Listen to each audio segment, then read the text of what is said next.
കുറുപ്പമ്പടി മർത്തമറിയം കത്തീഡ്രലിൽ പൂർവിക കാലം മുതൽ നടത്തിവരുന്ന പെരുന്നാളാണ് അന്ത്രയോസ് ബാവയുടെ ഓർമ്മ പെരുന്നാൾ, അതായത് കുംഭം 16 പെരുന്നാൾ. പുണ്യപിതാവായ അന്ത്രയോസ് ബാവ ഈ പള്ളിയിൽ AD 1676 എഴുന്നള്ളി വരികയും വിശുദ്ധ ദൈവമാതാവിൻ്റെ നാമത്തിലുള്ള ഈ പള്ളിയോട് അദ്ദേഹത്തിന് ഒരു പ്രത്യേക താല്പര്യം തോന്നുകയും ഇവിടെ വർഷങ്ങൾ താമസിക്കുകയും ചെയ്തു.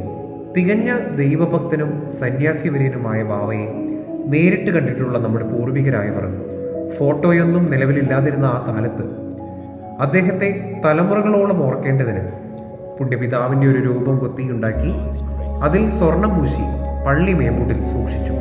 ഏകദേശം 330 വർഷത്തിലധികം പഴക്കമുള്ള ഈ രൂപം ചരിത്രപ്രസിദ്ധമായ നമ്മുടെ ദേവാലയത്തിൻ്റെ പൗരാണികത വിളിച്ചോതുന്നു.